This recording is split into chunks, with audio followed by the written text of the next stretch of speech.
Og hermed en hilsen fra Veteranprojekt Grønland. Vi er nu i det fantastiske Grønland, inde i fjorden omkring Nuuk. Vi er inde på noget, der hedder Qaqortoq. Rejsen herop, den er gået helt fantastisk. Vores første rejsedag. Vores kære rejseoperatør havde opgraderet os til business class. Det er jo en anerkendelse, der vil noget. Og vi kom op, landede i smukke Kangerlussuaq i strålende solskin. Sad i vores hvide poloer ude på terrassen og ventede på at blive fløjet videre til Nuuk. Vi ankom til Nuuk, blev vel modtaget af min grønlandske familie, og ikke mindst Grønlands veteraner, som sørgede for at hente os og køre os til vores hotel. Dag 2, der havde vi en rundtur inde i Nuuk, hvor vi startede med at gå ned igennem byen. Kiggede på nogle gamle statuer, vi kiggede på Domkirken, vi var nede og se museet, Nationalmuseet. Det var virkelig en spændende oplevelse for alle at komme derned. Så tog vi ud og besøgte min kusine Erla, som hende og hendes familie havde stået i 7 timer og lavet grønlandsk mad. Og vi fik lov at smage alverdens herligheder af grønlandske specialiteter. Så var hjernerne også ved at blive brugt, så tog vi hjem på hotellet. Og der har vi så forberedt os, og nu til det, der så skulle ske på vores dag 3. Dag 3, der gik vi ned til noget, der hedder Tidevandstrappen. Der havde vi pakket op, så vi rejste lidt lettere og lidt hurtigere med rygsække. Så blev vi transporteret igennem Nuukfjorden herind til bunden af fjorden, hvor vi har Qaqortoq. Vi havde et ønske om at nå at prøve alt, og det fik vi i sandhed også gjort. Vinden var meget hård. Der var mange bølger og blev kastet lidt rundt. Vi fik hagl ind fra siden, vi fik hagl fra oven, vi fik vand fra den anden side. Og vi fik også skumsprøjt fra borgen på båden op i os, så der fik vi prøvet lidt af hver. Vi kom ind omkring Qaqortoq, der begyndte vi så at fiske. Vi havde ikke muligheder for at fiske de samme steder på grund af det kraftige vejr. Men inde i bunden fandt vi et lille spot, et lille stykke paradis, hvor vandet var stille.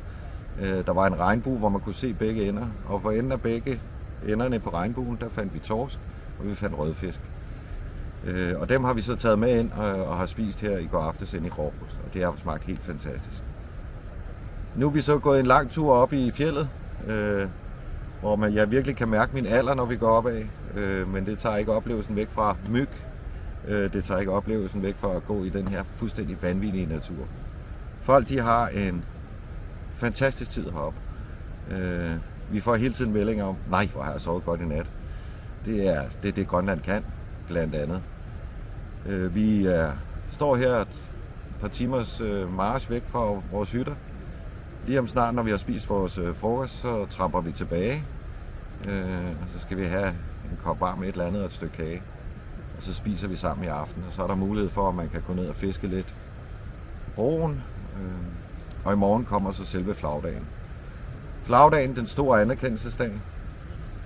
Vi er glade for at kunne holde den i Grønland. Vi er ekstremt glade og føler os anerkendt, fordi at flagdagen er ikke en officiel flagdag i Grønland. Men alligevel så går kommunen, selvstyret og Arktisk Kommando ind og afholder den. Og det er altid en meget stor oplevelse at være med til det. Vi slutter dagen af med netværksmøde med Foreningen Grønlands Veteraner, hvor vi får snakket om, hvad går vi og laver hele året. De fortæller os, hvad de laver, og vi prøver at se, om der er nogle ting, vi kan gøre for hinanden. Og så tror jeg, at alle har brug for en fridag efter den her netværksmøde, flagdag, den 6. september. Så der har alle fri. De kan få købt de sidste souvenirs, og så går rejsen desværre hjem fra smukke Grønland for denne gang til Danmark. Og så tror jeg, at alle har brug for noget tid til at få det til at synke ind. Bearbejde, hvad pokker det var det, der lige der ramte den. Vi har prøvet næsten alt slags vejr. Vi har fisket, vi har grint, vi har pustet, vi har stønnet, vi har gjort alt, hvad der er godt for krop og sjæl. Og ikke mindst naturen her, som der er intet, der slår den her natur. Den er fantastisk. Stor hilsen til jer alle sammen. Rigtig god flagdag.